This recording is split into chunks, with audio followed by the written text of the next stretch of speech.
Mungu anapomuita mtu, anapokuita, anakuita katika mwito aliokuita, mwito alioniita, unakuja na kusudi la Mungu ndani yake. Najua hujanielewa ninachosema. Kwamba anasemaje? Ameniita, tena nini kinakuwa ndani ya mwito? Ni kama ukipewa bahasha. Ukipewa bahasha kuna kitu ndani ya bahasha. Nikikupa bahasha, nikakupa hii bahasha. Mnaelewa bahasha? Imefungwa vizuri. Nikakupa hiyo bahasha, kuna kitu ndani ya bahasha.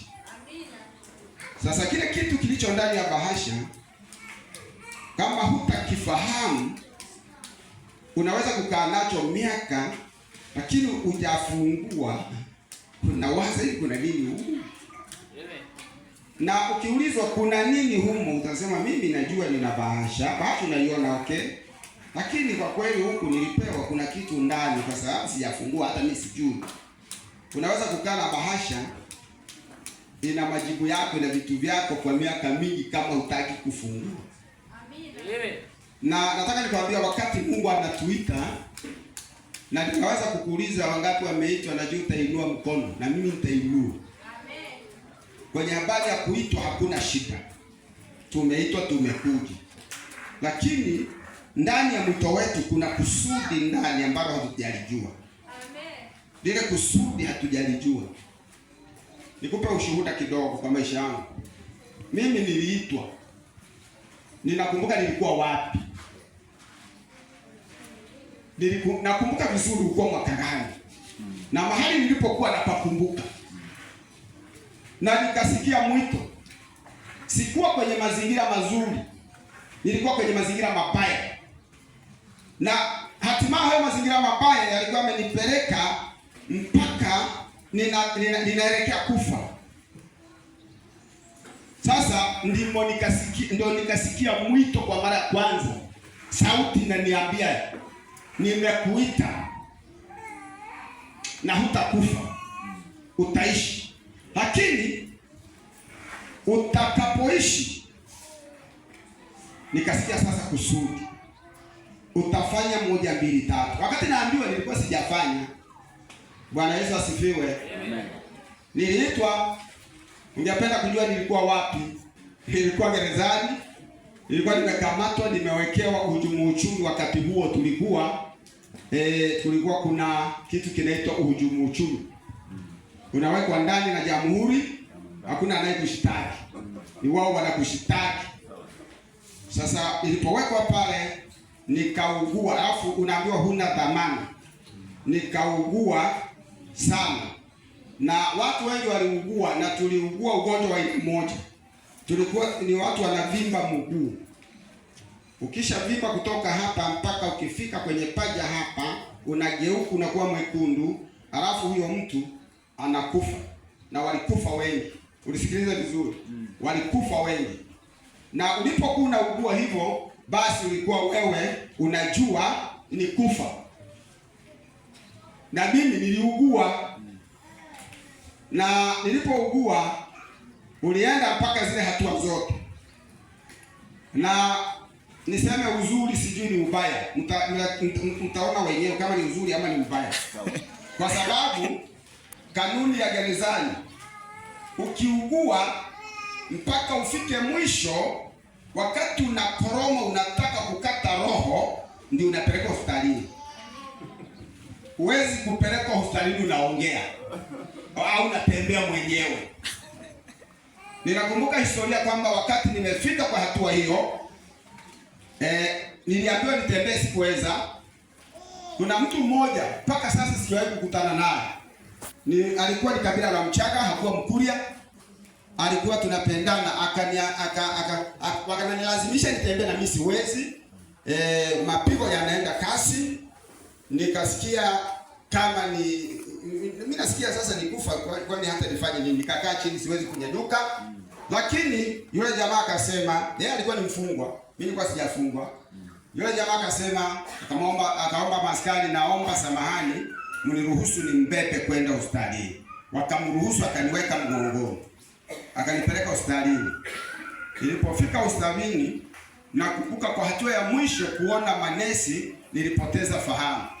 Lakini wakati nimepoteza fahamu, sijui kilichokuwa kinaendelea, nilisikia sauti moja inaniambia, leo umekufa.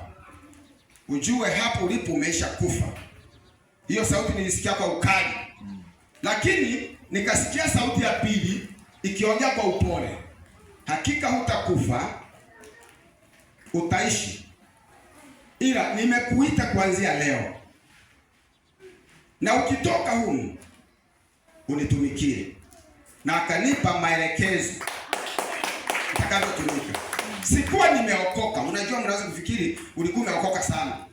Nilikuwa mpagani safi kama mnavyojua. Hata mimi nipitia upagani, sio kwamba nilizaliwa nimeokoka. Hiyo ndio nikamaliza. Mambo yangu yalikuwa yamekuwa magumu, yani sasa hata unajua, hata mahakamani siendi, maana tulishawekewa sasa ili sisi wa kukaa gerezani.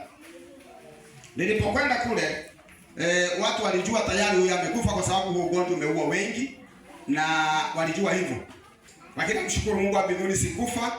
Nikaenda kule, sikupigwa masindano, sikupewa chochote, nilipewa vidonge tu. Nakumbuka walichoniambia ni vitamin B complex, ndio nilipewa tu. Nikanywa, fahamu zikarudi. Zilirudi nikiwa nimefungwa kwenye kitanda na pingu hivi mahututi, yaani huyu mahututi yamefungwa. Sijui kama ni vizuri ama ni vibaya, mtaona wenyewe. Hiyo sitaki kuambia. Sasa nikawa hapo, askari mmoja ananilazimisha kura, nikawa na kura. Baadaye siku 2-3 nikatoka hospitalini, nafika tu gerezani, kumbe tayari nimeitwa na Mungu, na tayari Mungu ameweka kusudi ndani yangu, ndani ya mto. Nilipoingia tu gerezani, gereza likanitema, halinitaki, maana aliyeitwa hakai gerezani. Sema amina. Amen. Niliposema nilikuwa gereza, anasema bwana, wewe sasa ninataka nikuachie, maana nimekaa huko siku nyingi. Hebu sijakaa sawa. Naona maskari wameitwa sijui saa ngapi kutoka Tarime kule, wanakuja kunifuata. Nikaondolewa, nikaenda Tarime, nikafika Tarime gerezani, wakasema ulikuwa wapi? Nilikuwa Msoma. Basi mkuu wa gereza asubuhi anasema hutalala huko. Ananipeleka mahakamani siku hiyo, mimi sijui kinachoendelea, kumbe kuna kitu Mungu amesha koroga. Ninafika mahakama ya wilaya imetulia, hakuna kesi inayoendelea na washtakiwa wamo wananisubiri ili niachiwe. Nasimama naingia tu, napelekwa mpaka yani kule kizimbani, nasimama nafutiwa mashtaka yote, sina hatia, naondoka kwenda nyumbani. Na hapo ndipo nikaenda kuokoka. Tayari nimeitwa, ila nilikuwa sijaokoka. Sio kama mnanielewa. Amen. Maana na wakati Mungu ananiita, hakuna mchungaji alikuwepo. Hakuna aliyenitubisha. Nilikuja kutubu baadaye, lakini nilikuwa nimeitwa. Amen. Nilitiwa gerezani, nikatubu nyumbani. Amen. Ninaongea nini? Sasa nikaanza sasa mambo. Nataka nikueleze. Yaani nikueleze tu uelewe kitu ambacho tunachengana. Kwenye habari ya mwito nimesema mwito, kusudi ndani ya mwito. Kwa hiyo Mungu anapokuita ana kusudi. Kusudi lile la Mungu linatembea. Akisha kuita, ndani ya mwito wako kuna kusudi ambalo umeitiwa. Yamkini hujui, wengine wanaishia kwa upande wa mwito tu. Akishaitwa yeye anakaa nasema nimeitwa na Mungu, mimi ni mtu wa Mungu, mimi nimeshaitwa na Mungu, niliitwa na Mungu mwaka 2013, niliitwa na Mungu mwaka 2000, niliitwa na Mungu. Lakini kutekeleza kusudi la Mungu lililo ndani ya mwito, hakuna kitu kinachoendelea. Mimi najua kirahisi umesoma Biblia, si ndio? Wewe unajua wakati Yesu anaita wanafunzi wake, kusudi lilikuwa ni nini?